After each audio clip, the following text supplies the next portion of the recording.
Hello everybody, this is Karen from Sew and Save and I'm here at my studio in the Ponderosa and we are ready to do our So What Block of the Month for May. Yes, we are already up to May and we are doing part 4, Block D, and you're going to love this block this month because you know what? You're not going to use your Ultimate Flying Geese ruler. You're not going to use your half square triangle ruler. It's a super simple block and it goes together really fast. You are going to make 2 blocks this month, just as you kind of have all along.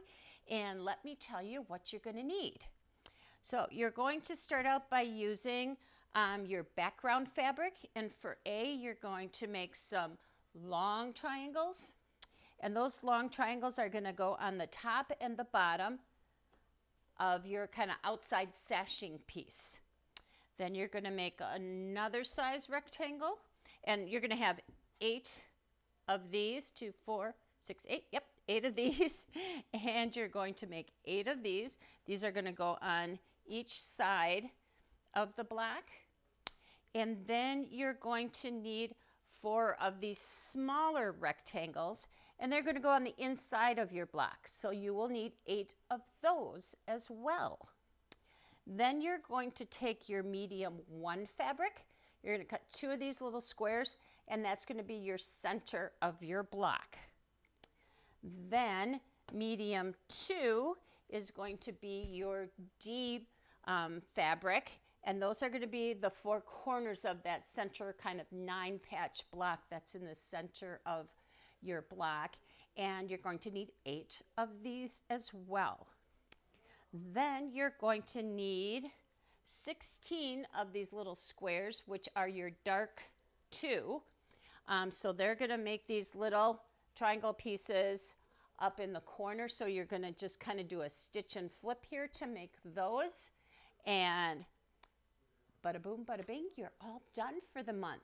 So it's super easy. We've done these before on these blocks and they turn out really cute. I'll talk you through pressing them so things fit together very nicely and go together very quickly so everything nests. And I'll tell you when to sew or when to press a seam flat so that your seams have less bulk and the corners where things meet up are less bulky and everything lays nice and flat and pretty. So let's get started on our block.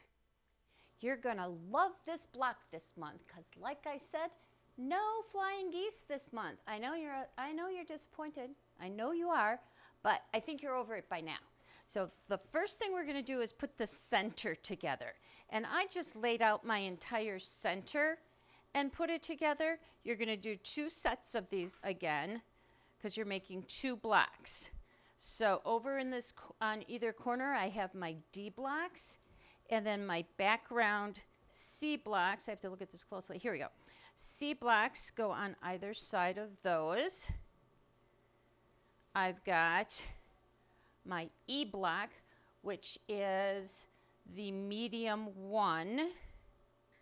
Your D blocks are medium 2, and then of course your C blocks are backgrounds.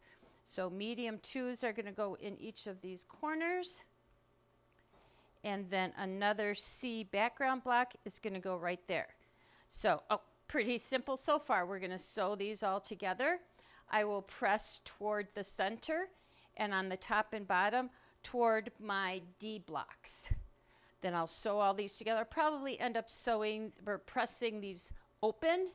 These seams in between here when I sew them together, I'll press those open and then we'll be ready to put the outside on. All sewed together. That was quick and easy. I pressed my top and bottom toward the big outside blocks. Then I pressed the center toward that little center block. And in doing so, I was able to nest my 2 seams so everything matched up perfectly the first time. After I got it all sewed together, I then pressed these 2 seams open. So now everything is nice and flat and lined up perfectly. Now we're ready to put the outside on. I know, already. You're ready to get it finished up. So you're going to take your shorter rectangles, and these are B, and they are going on either side. This would be your background B's. Go on the sides, and then your A's, which are also backgrounds, those go on the top and bottom. So you're going to have 2 on the top, 2 on the bottom. I'm laying these out like this because that way I don't have to figure out what the right and left, and do I have enough right and lefts, and did I do too many lefts and too many rights, or whatever. I can see it right in front of me.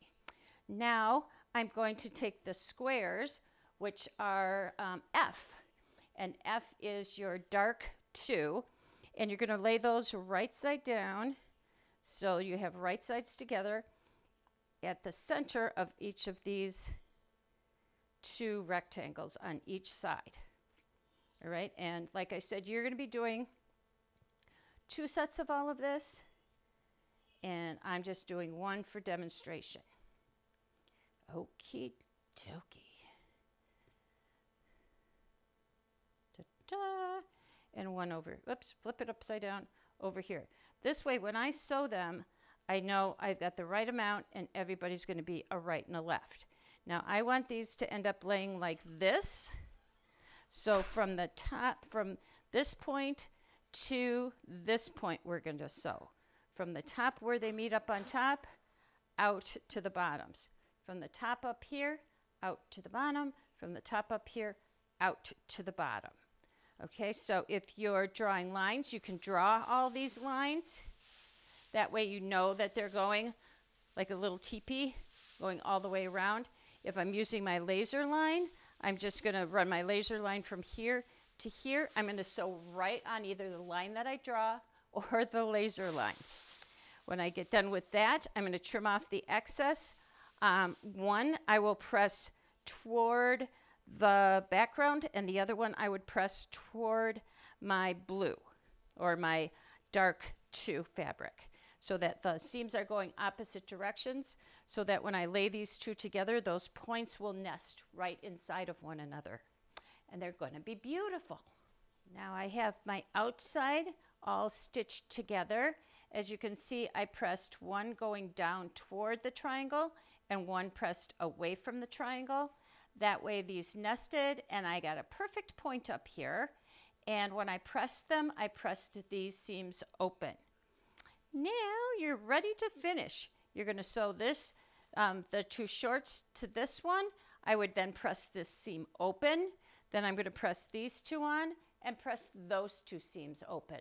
And here is my finished block. Yay, wasn't that fun, fast, and easy? So like I said, I pressed these seams open, and then all of my outside seams open as well. So everything turned out nice and flat, no big lumps up in these corners up here, and everything's going to sew together beautifully when it's time to put it in our quilt. So we will see you next month on the 3rd Monday of the month to do our, what is it, our block 5.